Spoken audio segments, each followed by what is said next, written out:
Hello and welcome to Sonia's Real Estate Connection in Milwaukee, Wisconsin. Hi there, folks. I'm Sonia Mays of Midwest Executive Realty at Park Place in Milwaukee, Wisconsin, and I am elated that you're joining me here on another episode of the Real Estate Connection to hear the latest and greatest in our local real estate markets. Today is July 8th, 2017, and it's another great day in real estate. And today we'll be talking about some very important numbers to property owners, and that's dealing with property assessments and assessed values. Specifically, how do you appeal a city assessment in the city of Milwaukee? All right, so let's get right into it. In the city of Milwaukee, the city assessor's office is responsible for estimating and providing the market value on personal property. They provide an annual assessment of all taxable properties as of January 1st of each year. Those numbers are usually based on December values that they place as of January 1st. And then all property owners receive an assessment notice, their assessment notices in April. Now, if you don't agree with your assessment and if you want to appeal or object to your assessment notice, then there's a process and a period of time by which you can do so. That period of time is typically between the end of April or the time that you receive the notice until the third Monday in May, and they have to be filed during that time frame. So what happens when you file an appeal, it'll get assigned to an assessor. They will request an appointment to come inside your property. At that time, you can provide additional information in terms of any upgrades that you may have done to the property, any renovations, or if you want to provide some comps, you can provide similar homes that have sold for different prices in the immediate surrounding area, and any other factors that would have a direct impact on the value of your house. If you're trying to provide comps, then it's really important to have the right data. For example, if your house is a single-family ranch house, so that's all one level, single-family ranch house, then what you don't want to do is provide comps for a two-story duplex, two-family house that may be 5 or 10 miles away from your house. You want to stay within close proximity of your house and essentially compare apples to apples. All right, does that make sense, folks? Great. All right. So then after the assessor reviews the property, he or she will issue a recommendation to the board, and you'll get a written notice of the board's final determination letting you know whether you won the appeal or not. If you still don't agree with the board's decision, then you can file an appeal with circuit court. All right. So now if you want more information on that whole process, you're certainly welcome to call the city assessor's office. That's for the city of Milwaukee assessor's office. Their phone number is 414-286-3651. Again, 414-286-3651, or visit their webpage at city.milwaukee.gov/assessor. Again, that's city.milwaukee.gov/assessor, or if you want to Google it, you can just Google City of Milwaukee Assessor's Office or Assessment Office, and then that should bring up the relative information. So you might be wondering, why are we talking about this today when the appeal process is over? Well, as a realtor, I'm always looking at the numbers. I'm always crunching the numbers for my clients and providing valuations and market reports for my clients. I'm also a member of the National Association of Realtors, the Wisconsin Realtors Association, and the Greater Milwaukee Association of Realtors. So I'm a member of all three realtor boards in the area, and I also serve on one of the local boards in Greater Milwaukee for their Professional Standards and Ethics Committee. And as a member of the Wisconsin Realtors Association, which we often refer to as the WRA, we receive information and legal updates from the WRA on a periodic basis. Just recently, we received information concerning fair and accurate assessments. So that's why I want to talk about this today. There was an article from Tom Larson, and he is the Senior Vice President of Legal and Public Affairs for the WRA. His article is titled Fair and Accurate Assessments, Why Wisconsin's Current Property Tax Assessment Law is Fundamentally Flawed. Whew, well, that's a lot to chew on, right? And that was the title of his article, and it was just recently published, and again by Mr. Tom Larson of the WRA, Senior Vice President of Legal and Public Affairs for the WRA. In his article, he talked about the Wisconsin Property Tax Assessment Law and how under the current law, property owners are prohibited from appealing the tax assessment if the assessor was not able to gain entry to the house or if the request for access was denied. Now, this is something that even I didn't know. So this was kind of an eye-opener for me as well. So the article also went on to discuss that the law currently is under evaluation and could soon be repealed. So again, big, huge alert. And so what I'd like to do now, I'm going to quote directly from his article. I'm going to read a paragraph from the article that kind of sums it up or kind of gives puts it in a nutshell for one of the cases that one of the legal cases that's currently under review and that's prompting this reanalysis, if you will. So I'm going to quote directly from his article. All right. So here goes. Begin quote. In Molesky versus Town of Dover, the Wisconsin Supreme Court is evaluating whether the law violates, among other things, the 14th Amendment's Due Process Clause. In addition, the Wisconsin legislature is currently considering Assembly Bill 211, Senate Bill 158, which would repeal the law and allow all property owners to challenge their assessments regardless of whether they denied an assessor entry into their home. End quote. All right, so what's happening is they're reviewing this case, and there are several other similar cases concerning this law and the method of taxing properties to ensure fairness. So what the article says is that when you don't allow property owners to challenge their assessment because they didn't allow the assessor into the home, then what Mr. Larson seems to be saying is that this deprives property owners of their due process.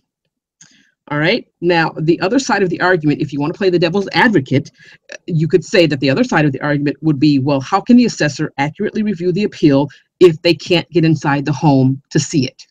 Okay.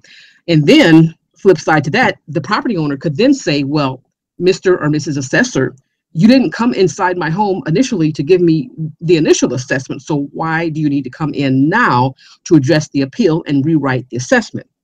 Right? That could be another argument. And so this could go on and on. It could go back and forth, and it could turn into this whole which came first, the chicken or the egg theory, right? So as a realtor, I deal with property values on a daily basis. I conduct a lot of market evaluations, outside market valuations, and a lot of times we refer to them as drive-by BPOs or exterior valuations, where we don't necessarily go inside the home, we drive by. We look at the outside of the house, the surrounding areas, we look at the block that the house is located on, or the street scenes, things of that nature. And we pull comps or market data based on general characteristics of the property. You know, information that we can find from online public sources, such as tax records, city records, etc. Information pertaining to square footage, age of the property, when the property was built, year built, number of beds, baths, garage, basement type, etc. So if we want to get more information or more details on the home, then we do need to get inside to look at the actual condition of the house and its major components. So, you know, we'll go in and look at items such as the basement and the foundation. I mean, those are huge issues when it comes to the sale. Or even maybe even a refi. You know, sometimes a homeowner is trying to do a refi and they need a valuation, an opinion of some sort, and the bank might hire a realtor because it's less expensive than getting a full blown out appraisal of the property. So, but even then, sometimes when we need to go inside of the house, we'll look at those items. So again, we check the basement, the foundation, the walls, We look at the mechanicals, the age of the furnace, hot water heater, electrical box to see if it's been updated or if it still has the old fuses or if it's been, updated to circuit breakers. We look at the kitchen, bathroom, if they've been updated or if it's still, outdated. Bedroom counts, if there's an actual bedroom or if this is just an extra room without a closet, well, then we can't legally call it a bedroom unless it has a closet and, certain legal ramifications that may come into play. Again, we look to see if there's been any updates or not, if there's any type of substandard or illegal upgrades or work that was not done up to code, such as adding a bathroom in a basement or some trying to finish off an attic space and turn that into living space. Was it done properly up to code? Can we legally call this a living space or a bedroom? Or in the basement, do you have a legal bedroom if there's no egress window? Things like that. And then in terms of the cosmetic updates and appearances in the home, things that will help market and sell the house, we look to see, do they still have this glorious, illustrious wallpaper from the 60s or that lovely blue shag carpeting from the 70s? All these items go into the valuation report as we prepare the market analysis to estimate value for the property owners. And this is a big part of doing the full-blown interior evaluation as opposed to just an outside valuation where we just look at the outside of the house. Does it have curb appeal? Is the siding in good condition? How does the roof and the windows look? We're just standing from the outside looking in. We don't know what the inside looks like. So that's kind of a distinction between exterior versus interior evaluation of a house. Now, when you're buying a house, you want it to appraise out at the price that you're trying to purchase it at, right? Especially if there's financing involved and you're getting a loan, then it has to appraise out at that price. Otherwise, the loan won't go through. Depending on what type of loan it is, if it's FHA, VA, then you could have some other issues that may need to be addressed as well. So you're definitely, looking at value from an appraisal standpoint, as opposed to an inspection. And that's another topic which we'll get into, inspection versus appraisal, where inspection is something that's looking at, defects in the home, whereas appraisal is looking at value and looking at a lot of those items that we just previously discussed. So when you're buying it, you obviously want the house to appraise out, whether you're getting a loan or paying cash. If you're paying cash and it's an as-is sale, well, then there's, it's as is, and you either buy it or you don't. You go through with it or not, based on the inspection report or whatever. But you're not looking to appraise out at any at a numerical value. So when it comes time to sell your home, when you're selling your home, on the other hand, then you want the highest price possible, right? We always say buy low, sell high. And that's a broad investment strategy for not only real estate, but with any type of investment. So, buy low, sell high. And a lot of times, we don't want to pay high taxes on our property. We don't like to pay. I mean, even though we have to, we don't like paying a higher rate of taxes. And so a lot of times we don't want the higher assessment, because the higher your assessment is, the higher your tax bill will be, right? Especially in the city of Milwaukee. And sometimes there's a very unique relationship between those numbers. But essentially, most of us want to keep a low tax bill whenever we can. But when it comes time to sell the house, we want a higher price and a higher assessment at that time, because we want to maximize the value, maximize the price, and the amount that we can profit from that sale.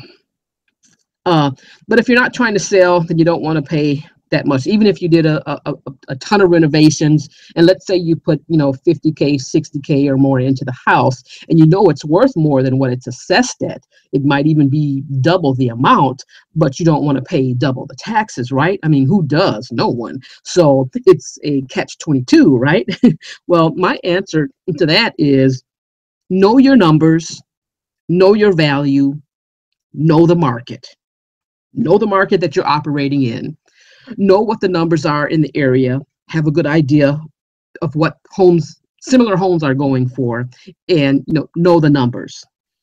If you don't have a good grip on that, then that's where I can come in and help. Any good realtor can help you with that. If you need a market analysis or an update market report, I'd be glad to help. This is what I do. This is what I do for a living. I do this full time. I am a full-time licensed broker in the state of Wisconsin, and I absolutely enjoy what I do. This is what I do 24/7, 365.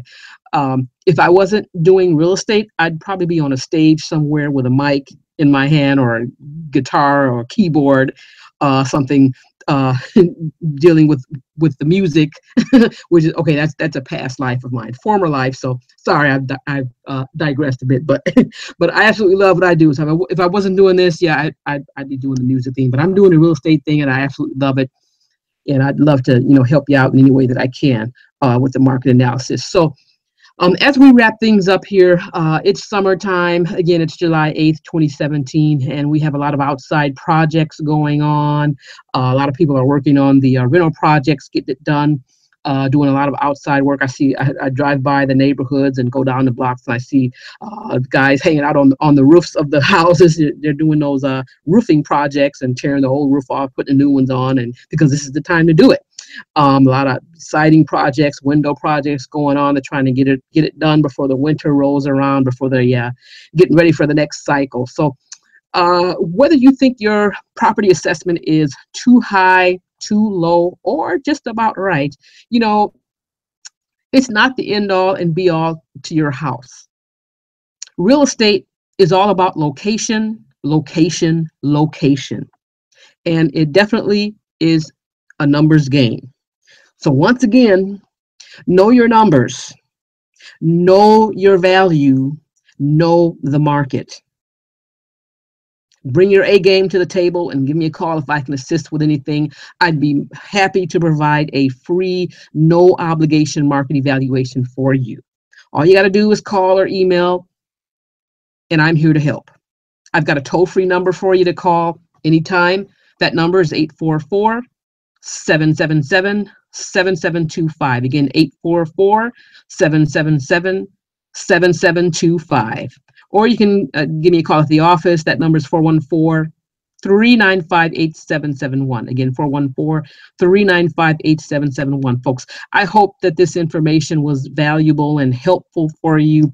We're going to continue to monitor the situations that were discussed in this episode and keep you posted. Again, this is your local real estate expert, Sonia Mays, with Midwest Executive Realty at Park Place in Milwaukee, Wisconsin.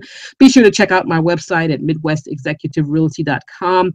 Again, that website is midwestexecutiverealty.com for more information on listings for buyers, sellers, mortgage information, community information, free market analysis. And there's also a mortgage calculator on there, which is a really, really cool tool if you're looking to get an estimate of how much your mortgage payments could be. I would check that out. All you got to do is plug in a couple of numbers. You plug in the price, the purchase price, that you want to buy a house for, and then you put in a down payment amount. You can put in a percentage or just a flat fee down payment. And then kind of it estimates the taxes and the insurance. You can plug numbers in there and then just hit the button at the bottom, and then it will give you an estimated monthly mortgage amount. And it's typically a 30-year fixed or a 15-year fixed. So it's a really cool tool if you want to check it out. It's also on my website under the mortgage calculator page. So all that information is on there. Again, go to midwestexecutiverealty.com for a little more information on listings and for buying and selling and community information, as well as property management and rental properties if you're in that area, if you're an investor. So check us out. We'd love to help out any way that we can. Again, thanks for tuning in, folks, and I'll talk to you again real soon. Make it a great day.